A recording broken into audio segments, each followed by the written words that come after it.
നേതൃത്വത്തെ വിമർശിച്ചും മത്സരത്തിനില്ലെന്ന് പ്രഖ്യാപിച്ചും തൃശ്ശൂരിലെ കോൺഗ്രസ് നേതാവും മുൻ MLA-യുമായ MP വിൻസെന്റ് ജയിക്കുകയും പരാജയപ്പെടുകയും ചെയ്തവർ വീണ്ടും മത്സരിക്കുന്നത് ശരിയല്ലെന്ന് MP വിൻസെന്റ് പറഞ്ഞു.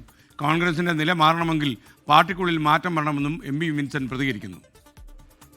എൻ്റെ മുഖം നല്ലതാണോ എന്ന് നോക്കാൻ മറ്റുള്ളവരുടെ അഭിപ്രായം അറിയുന്നതോടൊപ്പം തന്നെ കണ്ണാടിയിലേക്ക് കൂടി നോക്കിയാൽ അത് നമുക്ക് മനസ്സിലാക്കാൻ പറ്റും. അതിനനുസരിച്ച് പ്രവർത്തനം നമ്മൾ ഒരുക്കണം.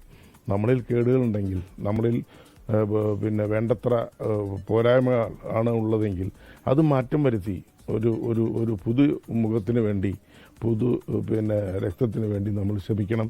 അതിന് വരണം. അങ്ങനെ ആരും ഉണ്ടെന്ന് എനിക്ക് തോന്നുന്നില്ല. ഉണ്ടെങ്കിൽ അത് ഒക്കെ അവരവർ തന്നെ തീരുമാനിക്കേണ്ട കാര്യമാണ്. അത് പാർട്ടിയും നോക്കും എന്ന് തന്നെയാണ് എൻ്റെ ഒരു കണ്ടുപിടുത്തം. തൃശ്ശൂരിൽ നിന്ന് ശ്രീജിത്ത് ശ്രീകുമാരൻ തത്സമയം ചേരുന്നു. പറയൂ ശ്രീജിത്ത്, MP വിൻസെന്റിന്റെ പ്രശ്നം എന്താണ്?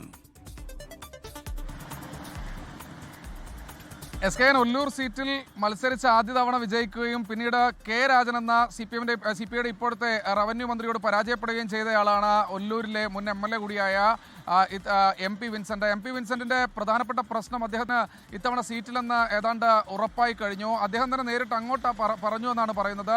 ഇത്തവണ തെരഞ്ഞെടുപ്പ് പ്രവർത്തനങ്ങൾ ഏകോപിപ്പിക്കും, തനിക്ക് സീറ്റ് വേണ്ട, താൻ ഇത്തവണ മത്സരത്തിനില്ല എന്നാണ് പറയുന്നത്. പക്ഷേ അദ്ദേഹത്തിന്റെ യഥാർത്ഥമുള്ള പ്രശ്നം ചില ആളുകൾ, അതായത് അനിലക്കരെ മുൻ MLA ഉദ്ദേശിച്ചാണ് അദ്ദേഹം ഇനി തെരഞ്ഞെടുപ്പിൽ മത്സരിക്കുന്നില്ല എന്നാണ് മുൻപ് തന്നെ പറഞ്ഞിരുന്നത്. പിന്നീട് അടാട്ട് പഞ്ചായത്തിന്റെ പ്രസിഡന്റായി. പിന്നീട് ഇപ്പോൾ കുന്നംകുളം സീറ്റിലോ അല്ലെങ്കിൽ വടക്കാഞ്ചേരി സീറ്റിലേക്കോ അനിലക്കരെ നോട്ടമിട്ടിരിക്കുന്നു എന്നാണ് ഒരു വിഭാഗം കോൺഗ്രസ് പ്രവർത്തകർ പറയുന്നത്. അതിന്റെ ലോകത്തെവിടെയായാലും ഏത് സമയത്തും 24 വാർത്തകളും ഓഗ്മെന്റഡ് റിയാലിറ്റി പാക്കേജുകളും എക്സ്പ്ലെയിനറുകളും വിശദമായി കാണാൻ ഞങ്ങളുടെ YouTube ചാനൽ നിങ്ങൾക്ക് സബ്സ്ക്രൈബ് ചെയ്യാം.